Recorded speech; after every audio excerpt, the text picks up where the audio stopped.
All right, ladies and gentlemen, we are back for another week of our quarantine sketchbooks for you seniors. This is your last full week, and so we're just going to have one prompt to do this week, and I think you guys will enjoy it. But with that one prompt, if you guys are a little bit behind and you need to catch up, take this week to get those other prompts in. As soon as you complete those, remember to submit those on Google Classroom, or you could take a picture and email those assignments to me as well.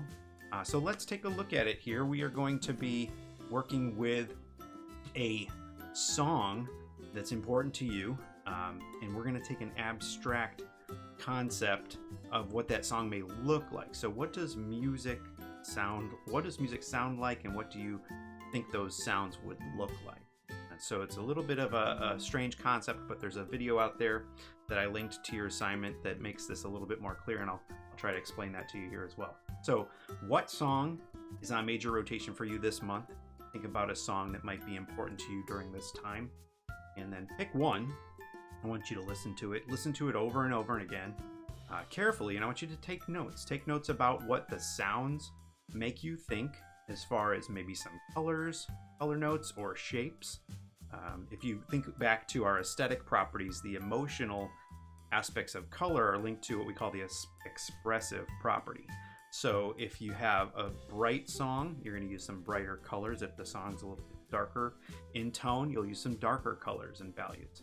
So how could this how could the rhythms be conveyed? Maybe through line patterns, things that are repeated throughout the composition.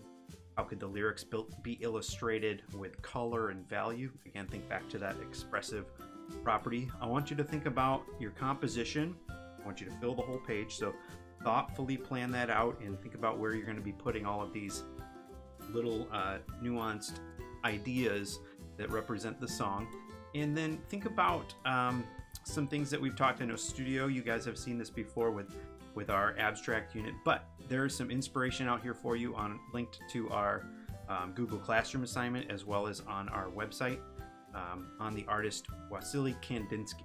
He was actually one of the first artists to take sound and abstractly represent that in the form of art and painting. And so I'm going to show you a couple examples of his, but make sure you watch that video. An interesting thing about Kandinsky is he had a phenomenon, what is called synesthesia, tough word to say, which you might have heard before, but it's where you hear music and those sounds give you a visualization. And so certain sounds gave him visualizations of certain colors. He said that color is the power which directly influences the soul. All right, so let's take a look at a couple of these pictures here of some of Kandinsky's work. And again, these are pure abstractions. So these colors and lines and shapes represent things that he was hearing in certain compositions of songs, music, I think more orchestral at that time. So if you want to listen to, again, this is what the song that's important to you, but a song without lyrics is fine too, but also lyrically, what could you think about as far as the maybe the rhythms that you hear, or the imagery that's being expressed in that song? How could you represent that then visually? And you can be as abstract as you'd like. If you want to get a little bit more into representational imagery, make sure you're simplifying it down. And so this one's entitled Fugue. Another common connection between Kandinsky's work and something you might be more familiar with is that of Fantasia by Walt Disney.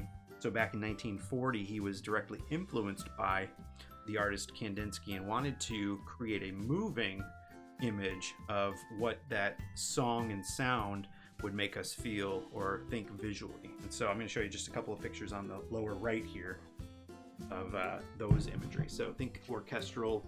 This one's from Toccata and Fugue. You see all these colors. So dark reds compared to maybe that blue. What kind of sound or imagery would come to mind, or what sounds would you think were representing those types of images there?